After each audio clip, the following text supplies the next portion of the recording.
नमस्कार. आऊचा खाऊ या यूट्यूब चॅनलवर मी मेधा तुमच्या सगळ्यांचं मनापासून स्वागत करते. वन पॉट कुकिंग या सिरीज मधला पुढचा पदार्थ मी तुम्हाला दाखवणार आहे. कुकर मध्ये south Indian style authentic sambar. चला तर मग रेसिपी बघूयात.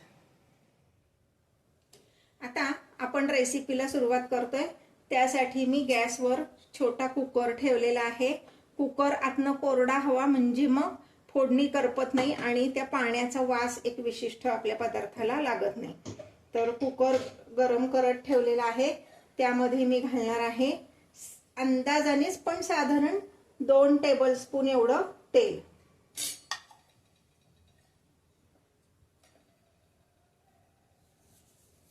तेल गरम छान तापून द्यायचंय.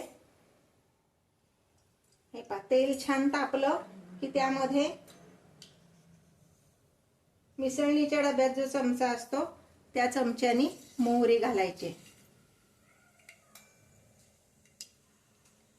तेलात मोहरी घातली की छान असा तडतडल्याचा आवाज येतो बघा.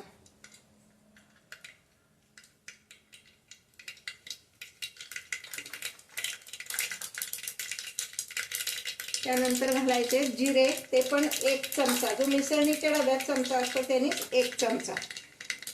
त्यानंतर आपण घालणार आहोत कढीपत्ता आणि ह्यामध्ये साधारण 3 ते 4 एवढे बेडगी मिरची घालणार आहे. रंग छान येतो त्याच्यामुळे आणि खमंगपणा येतो. गॅस बारीक करायचा आहे. आता ह्यामध्ये मी घालणार आहे हिंग अर्धा चमचा आणि अर्धा चमचा हळद. आता ह्यामध्ये मी असा मोठा मोठा चिरलेला हा कांदा घालणार आहे. साऊथ इंडियन लोकांच्याकडे त्यांच्याकडे छोटे कांदे मिळतात सांबाराचे, तेच घालतात ते. पण माझ्याकडे आपल्याकडे ते अवेलेबल नसतात म्हणून आपला जो कांदा आहे तो छोटा छोटा असा चिरून घ्यायचा. अगदी बारीक नाही, उभाच चिरायचा आहे. आणि कोथिंबीर पण मी ह्यातच घालणार आहे फोडणी.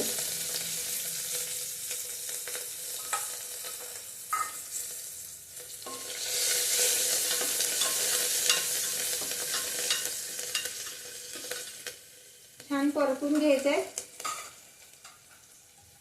काही नवीन पदार्थ की जे साऊथ इंडियन लोक नक्कीच त्यात घालतात. नवीन म्हणजे आपल्याकडे नेहमीचेच आहेत पण बरेच लोक घालत नाहीत. ते मी तुम्हाला आज सांगणार आहे की हे पदार्थ घालून बघा आणि सांबारची टेस्ट कशी लागते सांगा. आता मी ह्यात घालणार आहे एक मोठा चिरलेला टोमॅटो. टोमॅटो पण थोडा चौकोनी आकारात चिरून घ्यायचा आहे.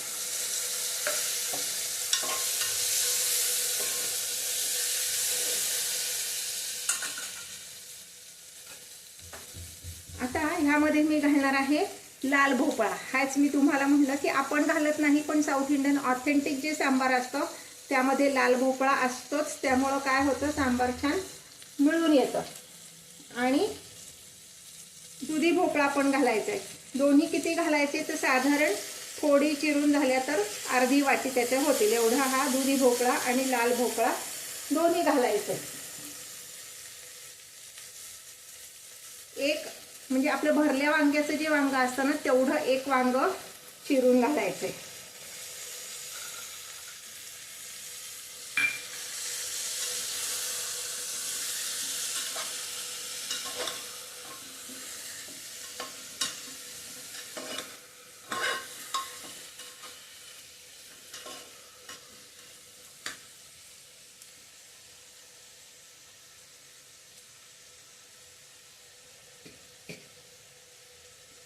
आता ह्यामध्ये मी घालणार आहे 1 चमचा तिखट. मिसळणीच्या डब्यात जो चमचा असतो त्या चमच्याने तिखट.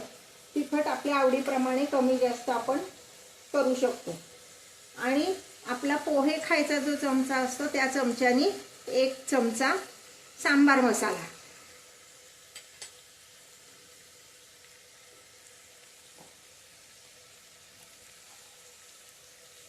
1 टीस्पून मीठ.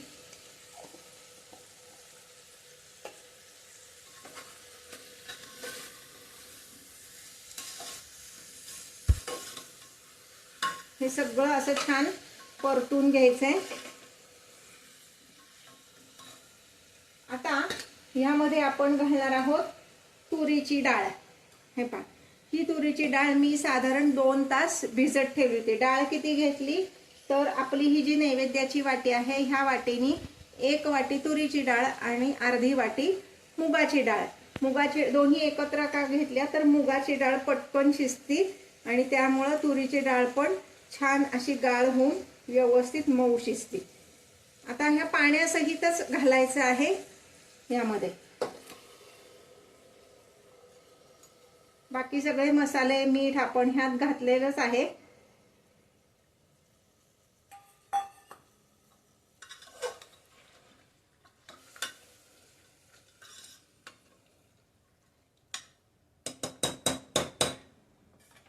आता ही जी वाटी आहे ह्या वाटीने 2 वाट्या एवढं पाणी मी ह्यात घालणार आहे। आधीचं पाणी थोडंसं त्यामध्ये होतच, म्हणजे आधीचं साधारण 1 वाटी पाणी होतं आणि हे 2 वाट्या एवढंच पाणी आपण ह्यात घालायचंय।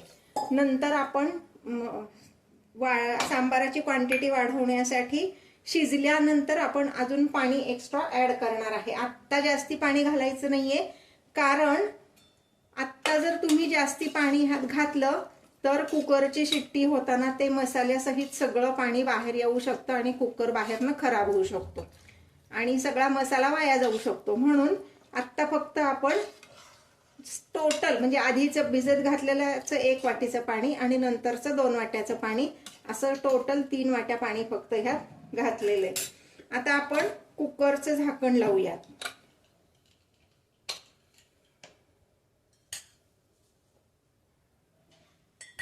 कुकरला झाकण लावण्यापूर्वी इथे जी शिट्टी आपण लावतो तिथे थोडंसं तेल लावायचंय आणि गॅसकेटला पण थोडंसं तेलाचा हात फिरवायचा आहे। ह्याच्यामुळं काय होतं की ते जे मसाल्याचं पाणी आहे ते शिट्टीतून बाहेर येत नाही आणि सांडत नाही।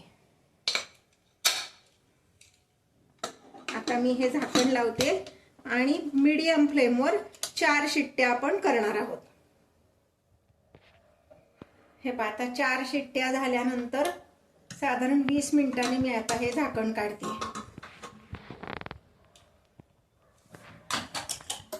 हे पहा, हे असं डाळ व्यवस्थित शिजलेली आहे। थोडंसं विस्करने असं मिक्स करायचं।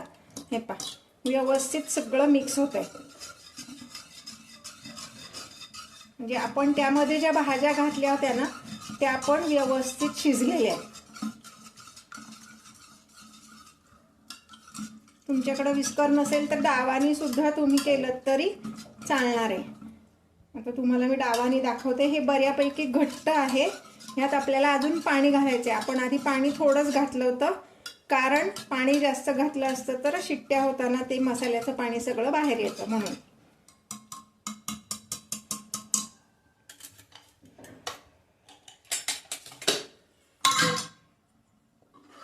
हे पहा, हे असं घट्ट आहे। तर एवढं घट्ट काही सांबार नसतं, सांबार थोडंसं पातळ असतं, कारण आपण इडली बरोबर किंवा वड्या बरोबर जर ते खायचं म्हटलं तर थोडंसं पातळच हवं असतं। त्यामुळं आता मी हे पुन्हा गॅसवर ठेवणार आहे, ह्यात पाणी घालणार आहे आणि अजून त्यात काही आपल्याला इन्ग्रेडियंट्स घालायचे ते पण घालणार आहे आणि त्याला छान आपण उकळी आणणार आहोत। आता मी गॅस पेटवते आणि हे गॅसवर ठेवते।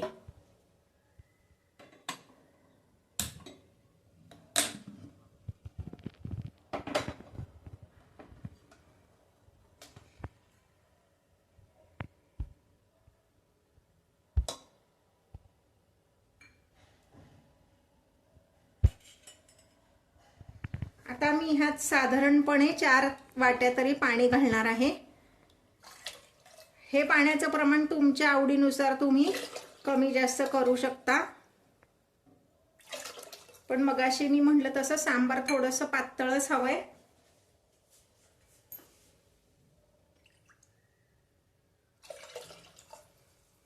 साधारणपणे 5 वाट्या मी आता पाणी ह्यात घातलेले। 5 वाट्या का घातलं तेही सांगते। 4 वाट्या पुरलं असतं, पण आता ह्यात आपण घालणार आहोत शेवग्याच्या शेंगा।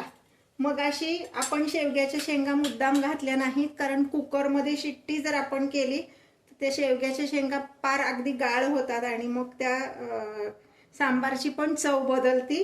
तर म्हणून आता मी ह्यात शेवग्याच्या शेंगा घालणार आहे आणि छान ते आपण खळखळ उकळायचंय सांबार। शेवग्याच्या शेंगा ऑप्शनल आहेत, नसतील नाही घातल्यात तरी चालेल. आणि ह्यामध्ये मी घालणार आहे 2 टेबलस्पून एवढा चिंचेचा कोळ. तुमच्याकडे चिंचेचा कोळ अवेलेबल नसेल तर अख्खी चिंच जरी तुम्ही घातलीत, साधारण लिंबा एवढी, तरी चालणार आहे.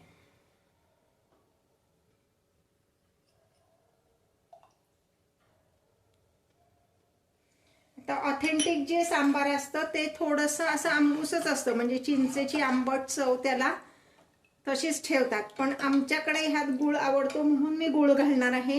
गूळ पण टोटली ऑप्शनल आहे, तुम्ही नाही घातलात तरी चालेल. प्रत्येक घरातल्या आवडीनिवडी वेगळ्या असतात, त्यानुसार एखादा इन्ग्रेडियंट कमी जास्त केलात तरी काही हरकत नाही. मी आता ह्यामध्ये गूळ घालणार आहे आणि ह्याला छान उकळी येऊन द्यायची की आपलं सांबार सर्विंगसाठी तयार. हे पहा, असं हे इतपत पातळ आपल्याला हवंय. मी ज्या रेसिपीज तुम्हाला दाखवते त्या जर आवडत असतील तर कमेंट करायला विसरू नका.